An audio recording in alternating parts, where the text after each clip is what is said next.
안녕하세요. 오늘은 수송기술과 신재생에너지, 자동차의 안전한 이용에 대해서 한번 살펴보도록 하겠습니다. 오늘은 자동차의 안전한 이용 방법을 한번 알아보고요.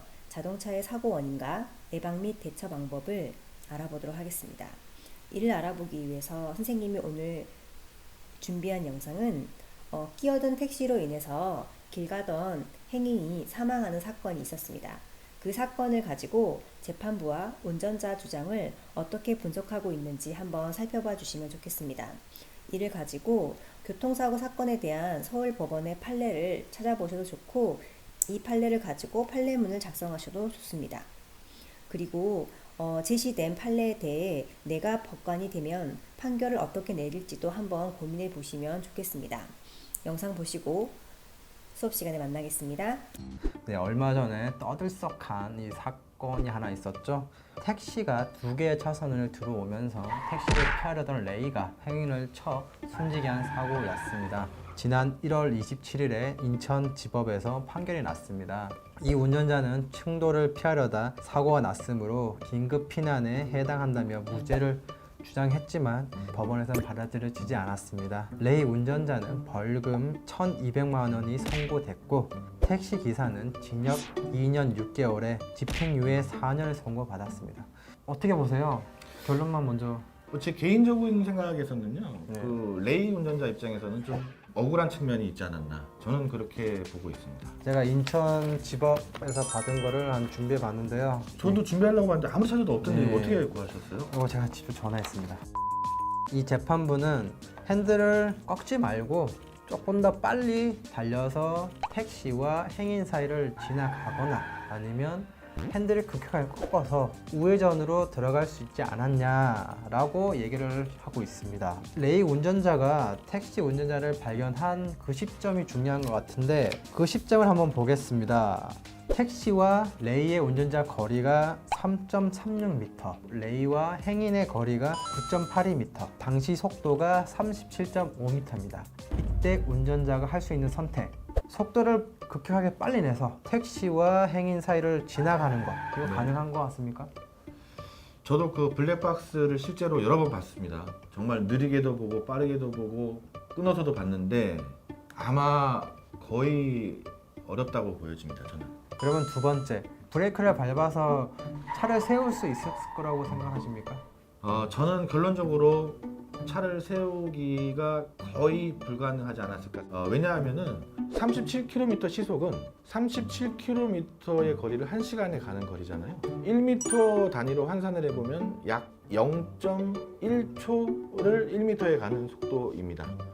그러면은 행인과의 거리가 9m니까 그렇게 본다면 시간 거리로 따지면 0.9초의 시간 거리가 되겠죠.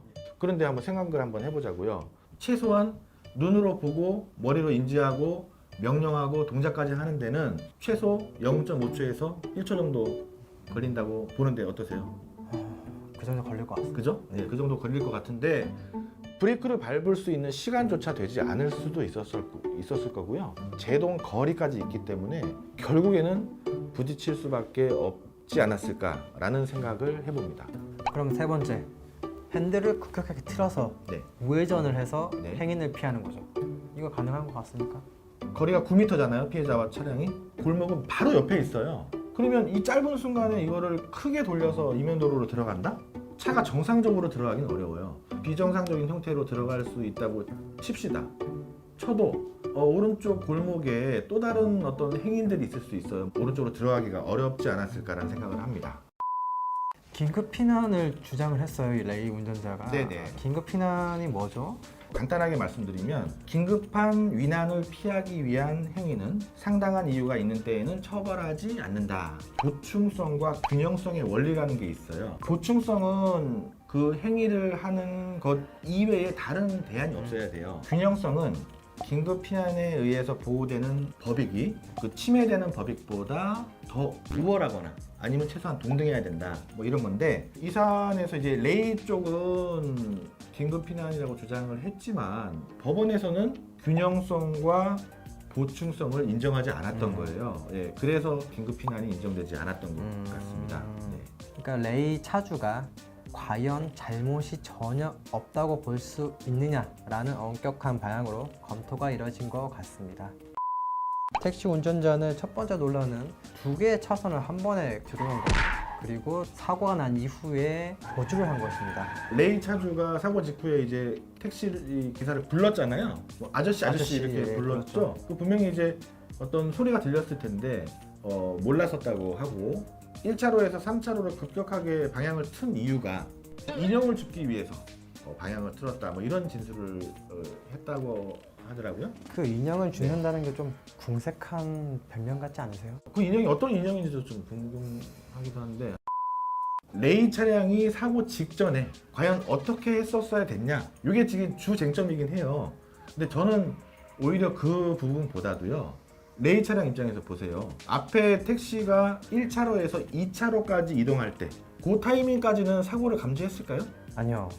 그 한 개의 차선이 더 들어올 거라고 생각 못 하시죠? 그죠? 택시가 1차로에서 2차로까지 갔을 때는 택시가 2차로로 한 차선 변경해서 그냥 앞으로 가겠지라고 생각했을 수 있잖아요. 결국에 택시가 2차로에서 3차로로 진입하려던 순간이 되어서야, 그때가 되어서야 이제 레이 차량 입장에서는 대응 동작을 취하게 된 거고, 그러면 결국에 그 타이밍을 봐야 되잖아요. 그죠? 피해자와의 거리가 9m 밖에 안 남았고, 버튼만 누르면은 갑자기 쓴다면은 사고가 안 날 수도 있겠지만 브레이크를 밟아서 차를 세운다는 것은 굉장히 어려운 거거든요. 반면에 재판부는 택시가 방향을 처음 튼 최초의 시점부터 포괄적으로 대비를 할 수 있었지 않았을까 본 것 같습니다. 재판 결과를 받아들일 수 없다고 항소를 한다고 합니다.